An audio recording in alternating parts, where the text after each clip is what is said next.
Yes, I think you like the film. I think it's a beautiful, balanced film about a topic which is not easy, but I think there also were some moments you even could laugh. So I think it's beautiful balanced. And I like very much the actors.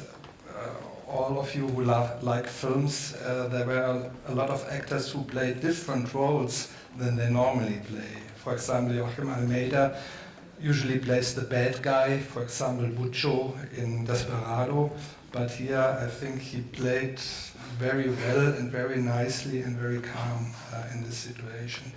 And also there are so many stories behind this movie. For example, there was one actress was missing, and then the mother-in-law of Nick played his mother, and I think she played very beautifully. And a lot of stories behind this film, and I may ask everyone to come to the front. And of course, the people who were involved in the film can tell it much better.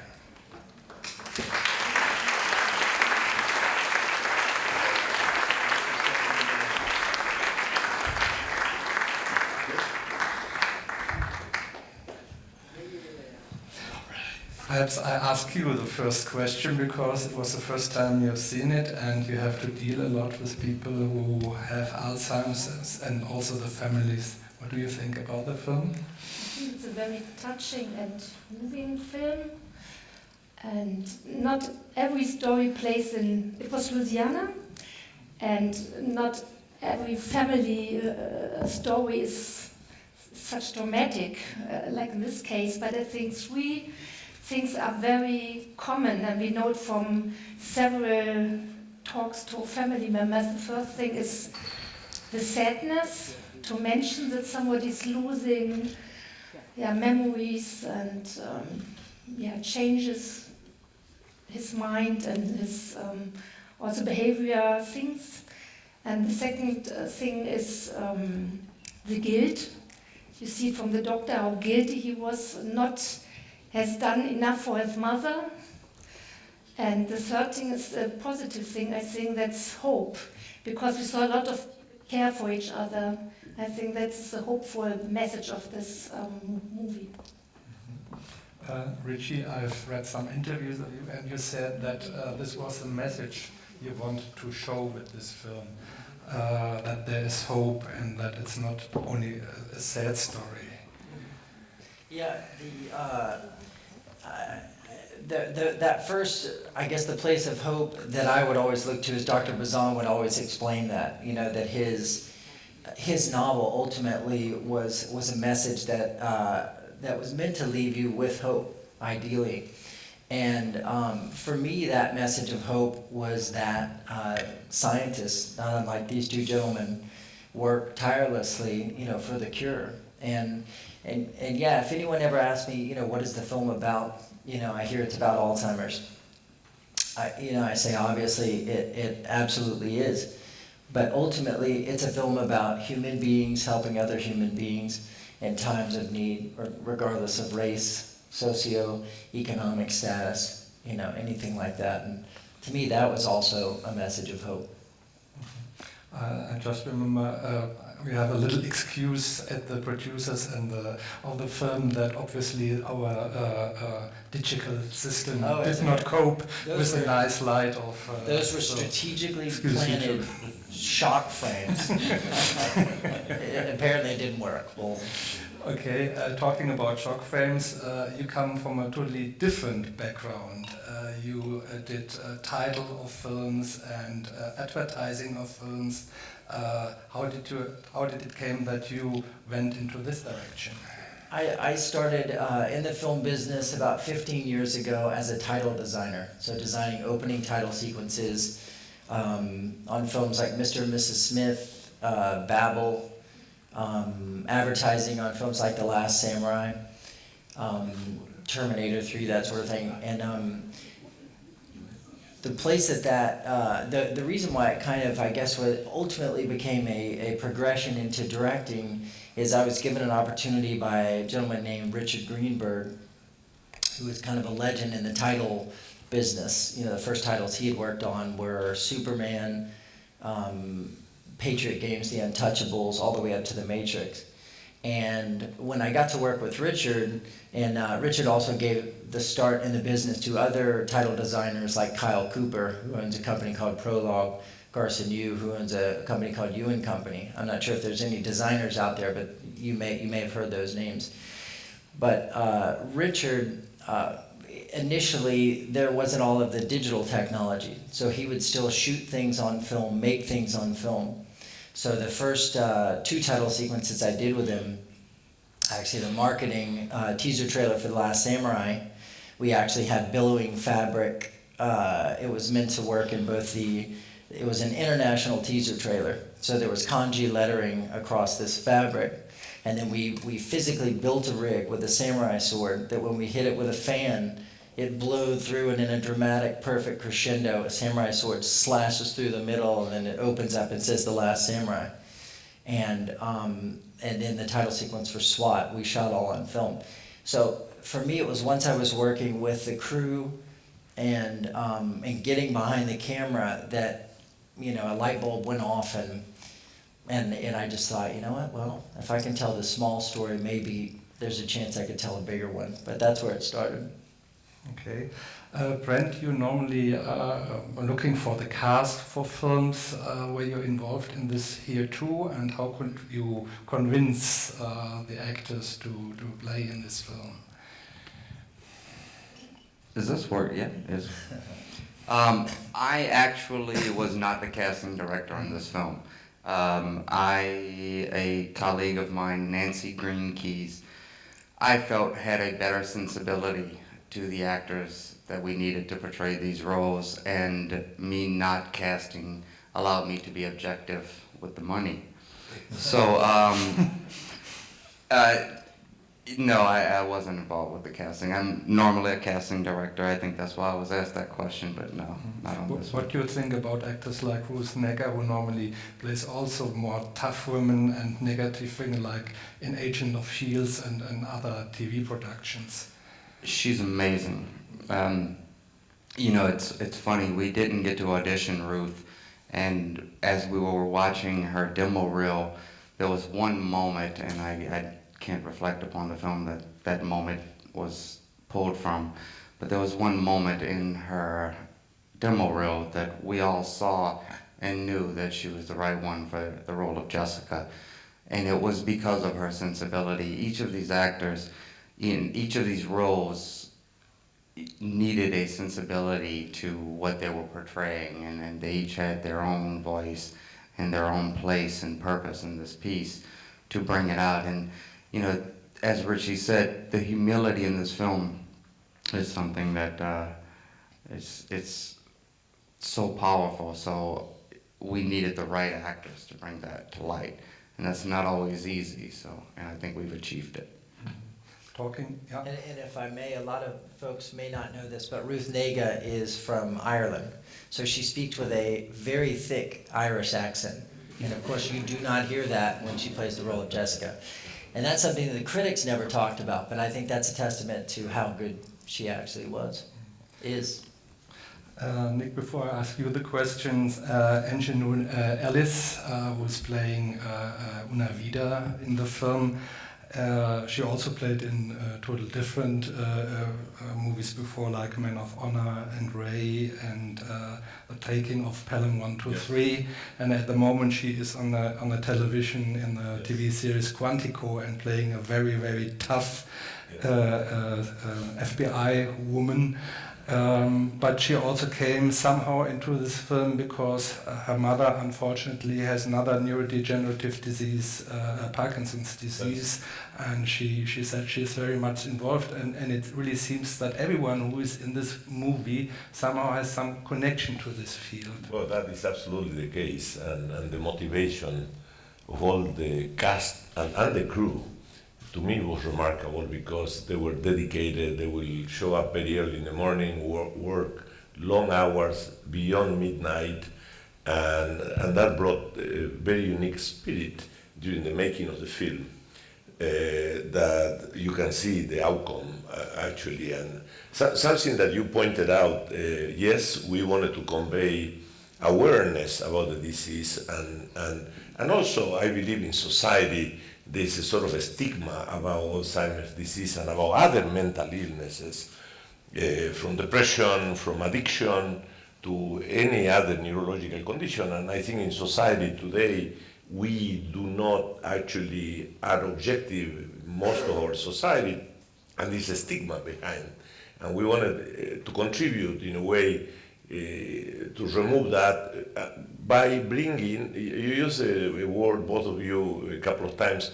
We had the intent from the very beginning, and that was the way that the novel was written, to bring hope, because I believe more knowledge, all the wonderful work that Pierluigi, Nicotera, and the DZNA are doing, and in other parts of the world, is happening. That knowledge is allowing us now, in fact, to begin dreaming how to conquer this disease. The other aspect that we have not mentioned yet is the role of stomach leg, because that was by design, because patients with Alzheimer's disease, as many of you may know, have a supporting structure of a caregiver.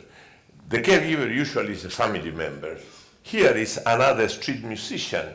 All the relationship that they have with music, that was the connection.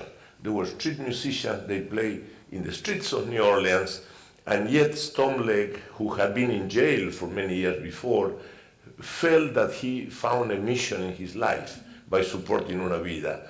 And with Richie and with Brent, during the planning and the making of the movie, we thought that that relationship was something very important to portray, because in society nowadays, many are caregivers. So something important that I would like to point out also is the role of Pierluigi on this, because Pierluigi, Dr. Nicotera, I've been honored to be his friend and colleague for many years. And he wrote the very first draft of the novel. When I wrote, this is my first novel, and there are 6 others. One of them published already about 2 years ago, and the other ones will be published as time goes on. But Pierluigi read the very first draft of Una Vida. It was over 12 years ago. It was before Katrina. And Pierluigi made a very important suggestion for the ending of the book, because my problem was how to end a story about a musician with Alzheimer's disease. I didn't want to end it with a sad note, but he has a tremendous input. In fact, I wrote 5-6 pages after he saw the book. But most importantly, I showed the film when we finished the film in New Orleans, before we did the very final cuts at the DZNA.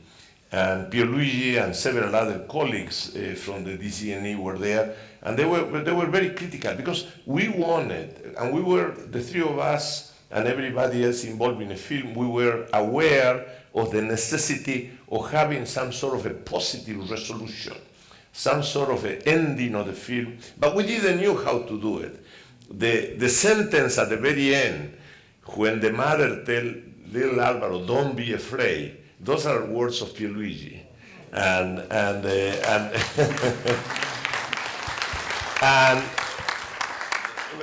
But you see what we do in the laboratory, and we hope we will do clinically, resolving this disease in a way, in a poetic way, is resolved at the end of this film. How was it for you, as people coming from the art field, working together with scientists? Because normally I think you have other kinds of producers and people you work with. I knew Pierluigi as an actor first. It was amazing. I first met Dr. Bazan when I was tasked as a commercial director to direct a commercial for the LSU Health Sciences Center, which is similar to the DZNE in New Orleans. And immediately I was just impressed by the work that he and his team were doing, and passion doesn't even explain. Dr. Bazan is just a very passionate man. So I mean, there's a reason why Wikipedia has 37 different things under it, and Brent pointed out we need to add film producer to the end of that. But because he's also a producer on this. But I knew that I would be in good hands. I actually was not, at the time, that informed about Alzheimer's and the statistics that surrounded the disease. My family, I wasn't intimately connected. You know, thankfully I didn't have a grandmother or mother or father. And since then I have been connected. My wife's grandfather, unfortunately, recently passed away from Alzheimer's. But I thought, you know, the connection for me is kind of a roundabout way of saying it, but if I was this uninformed, I imagine there's a lot of other people that just simply don't know how terrible this disease is if you're not directly connected, because there's a stigma, there's not a lot advertised about it. So I felt very safe in his, you know, capable care, knowing the passion he had, the hard work they did, that we could ask them questions and do research, and it all, you know, it all worked. In fact, I would reach out to Pierluigi, I would send him an email, he'd send me something back. I mean, I've met so many amazing people, you know, with Dr. Bazan and Brent as well, that it just it made the process much easier. Brent, from your side? Well, Dr. Bazan, as Richie said, is an amazing man. You hold yourself to a completely different standard when you're around a man who has accomplished as much as he has.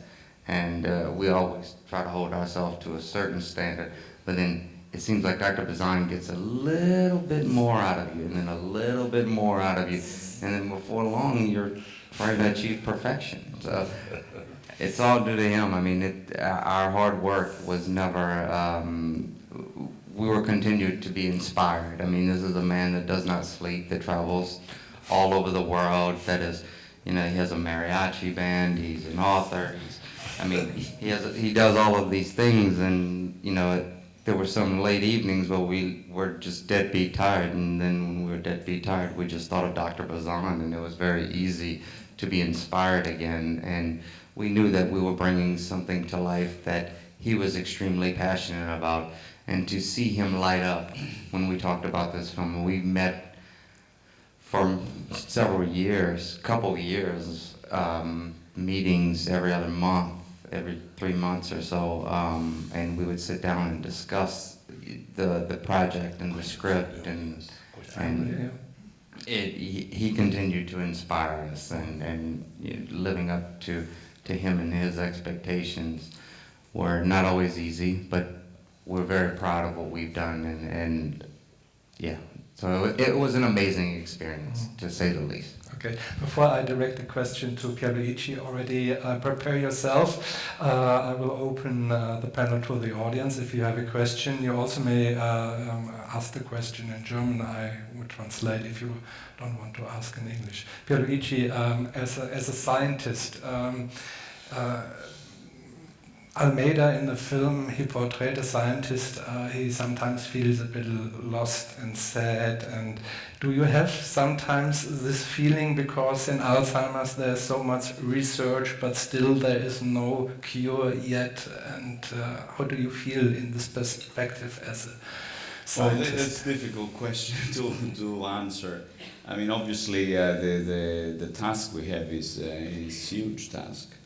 And of course, if you would think continuously about the loss of life that takes place, the suffering and everything, you probably wouldn't even challenge the task, because of course, you know, you would have this kind of continuous pressure on yourself. I have to be quick, I have to get there as early as I can. But practically, science doesn't work that way. Science takes little steps, and the engagement of a larger number of people throughout the world. And I think that we can learn from HIV, because HIV, when it came around, it was, first of all, a big stigma, and secondly, there were no therapies whatsoever.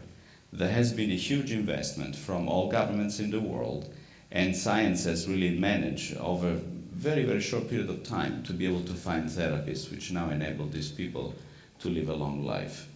So there has been a case in which the world engagement has actually helped quite a lot to be able to ameliorate the disease. I feel that we are very close, like Nicolas was saying, to a solution, at least to the understanding that, first of all, it's not one disease, it's many diseases, many forms of dementia.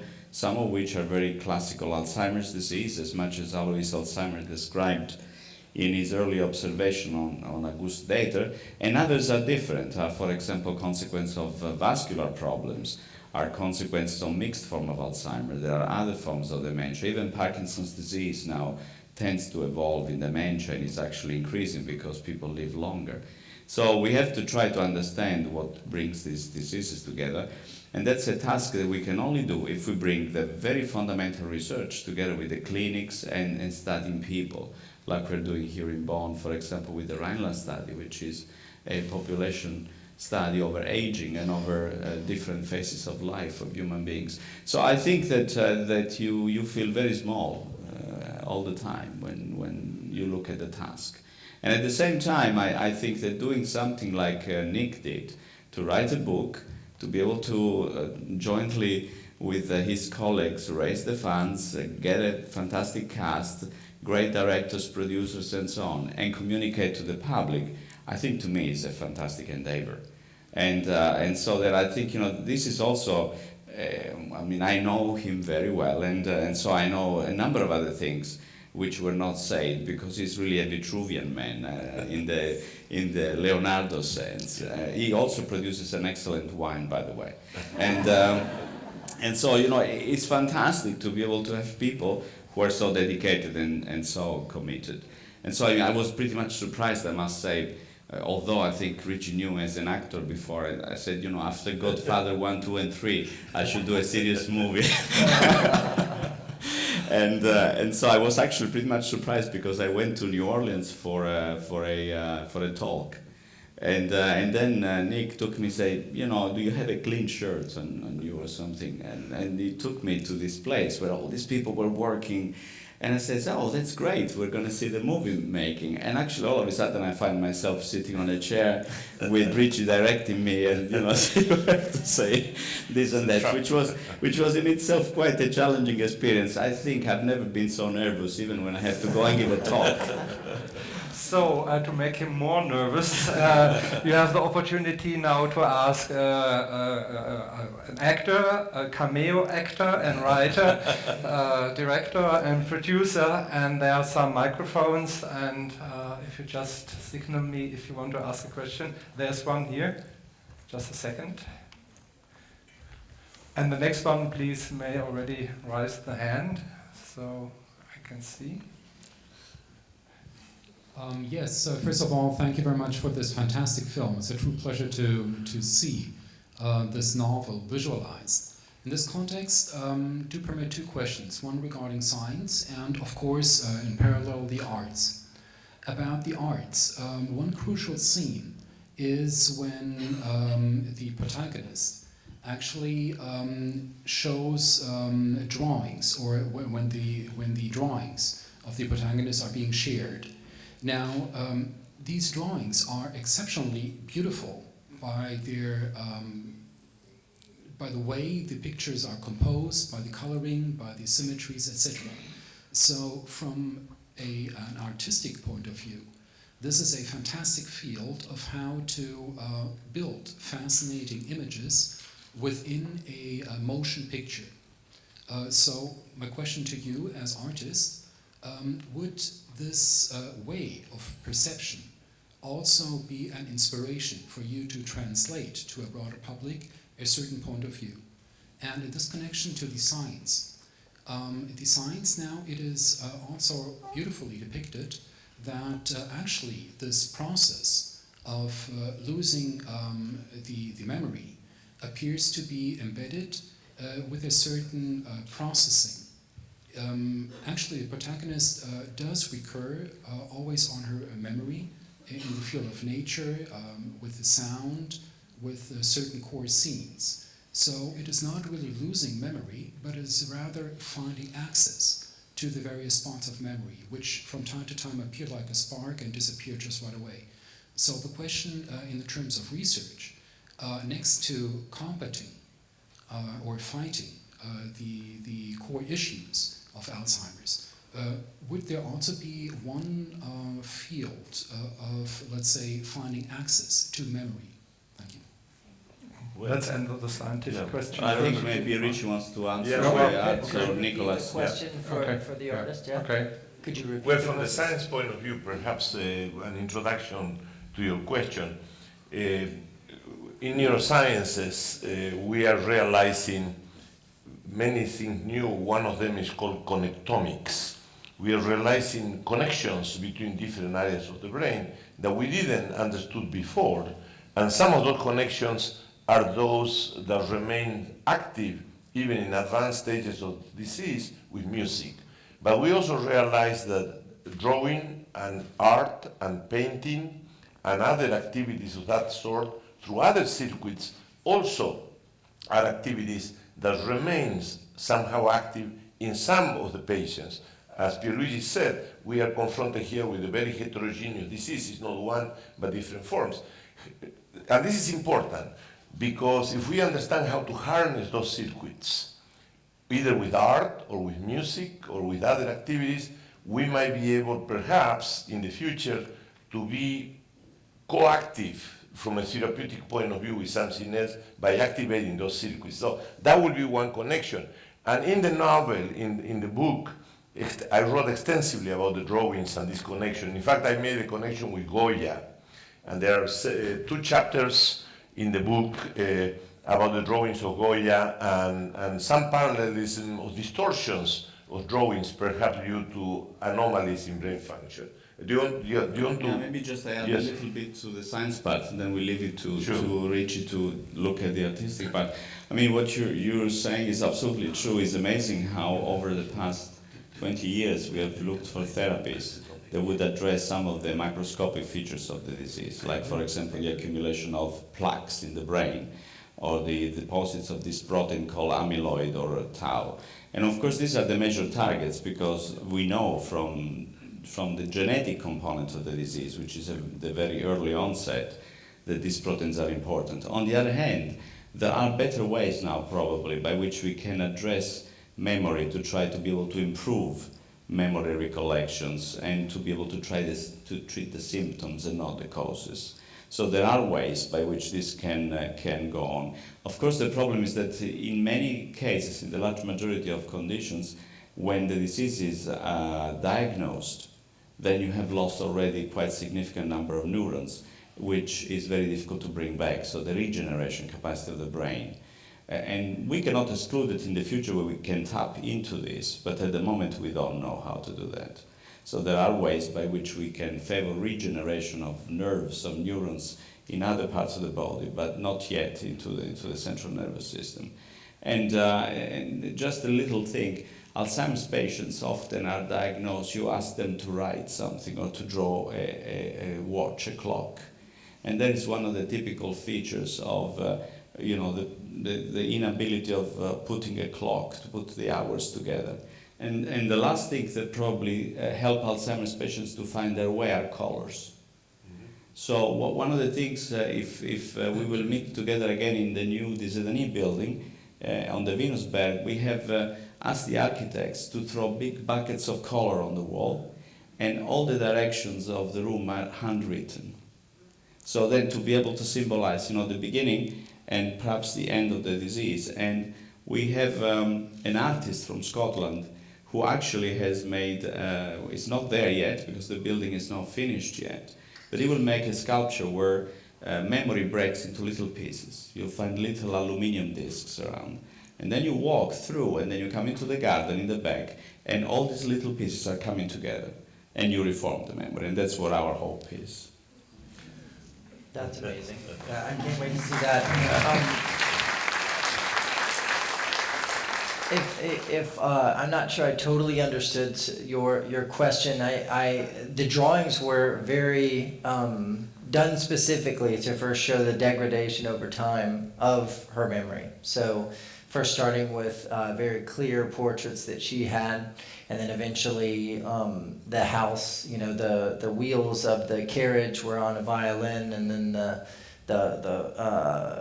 that sort of thing, and then the house was upside down, and then the fence. So that was a choice to use the drawing something that was a connective piece of tissue, for lack of a better term, between Jessica and her, to show kind of parallel her memory, going away. But I lost a little bit of what your question was on how that might translate in some other world.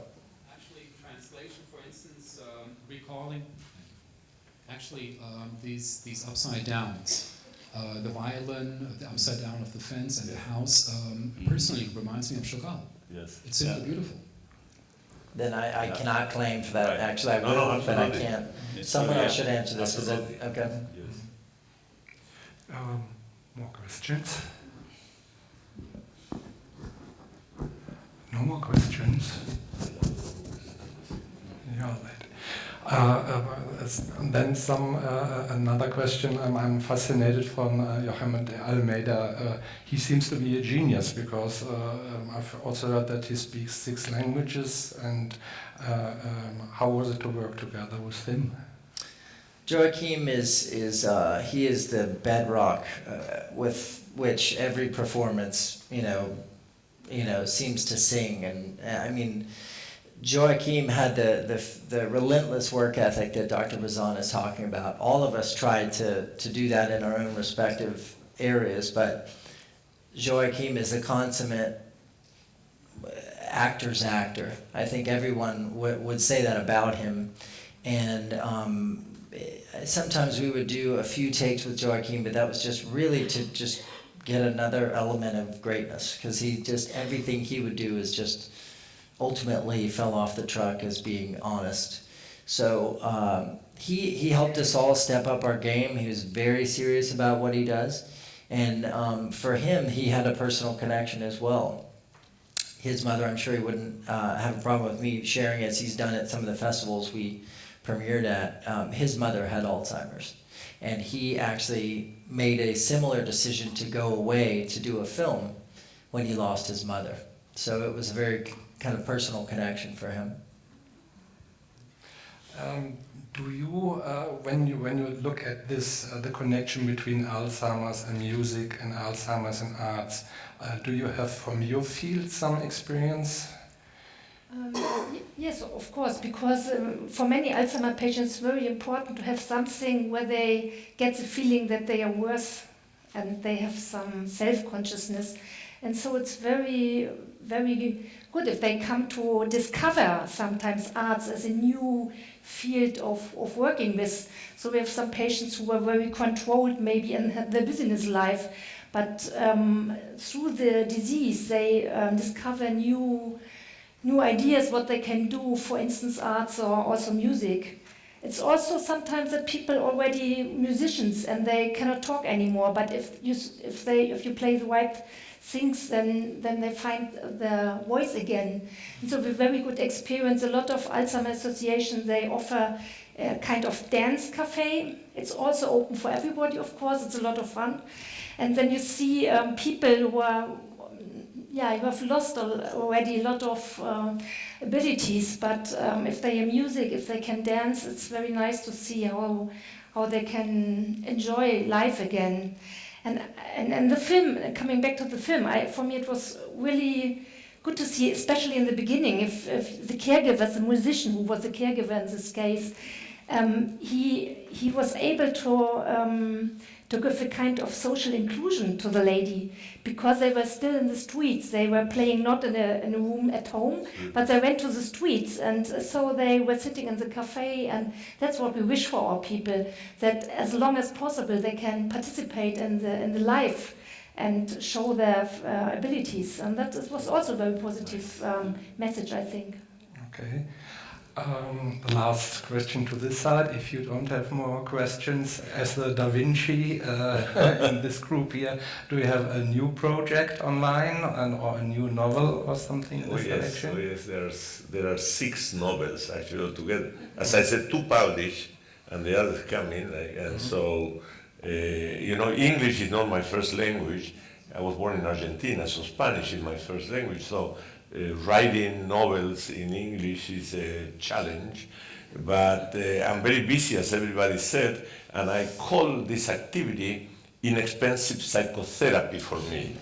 So, so it's a way to be able to survive and enjoy. And when we connected with Brent and Richie in this project, it's one of the most joyous moments of trying to convey messages to society. Would you have done something different if you would have to write it again or do this all the thing with the combination with the film? Well, there are other themes that I have developed. Alvaro Cruz keep traveling, and in the second book that was published 1 year ago, he goes to Krakow and explore other issues, and it's all fiction-based reality in a way, and he explored other issues. In fact, other neurological diseases also as time goes on. Okay. If there are no other questions, I want to thank you all for coming here. Of course, our special guests most. And you may join us outside and ask more questions if you were a little bit too shy to ask here. And also Nick Bazan has some books and some CDs with the music of the movie, which is very nice, which you can buy there, and all you can give some donation for his foundation and researching for I just want to say what I decided to do with whatever money I make with the film, 70% of what I gain, in fact, is a commitment that I made to my university will be for Alzheimer's disease research, and the entire book sales are also for that purpose. So that's, I would be pleased if some of you are interested in having a copy of the book. They are outside, and the donation will be most welcome for our research. Okay. Then thank you very much. Have a look at the next events we have, and if you like it, come back and have a nice rest of the evening. Thank you. Thank you. Thank you.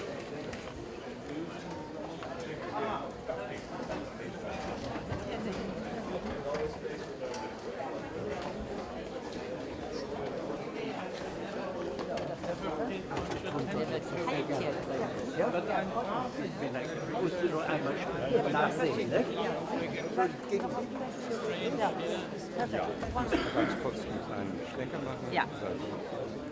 Ich warte draußen.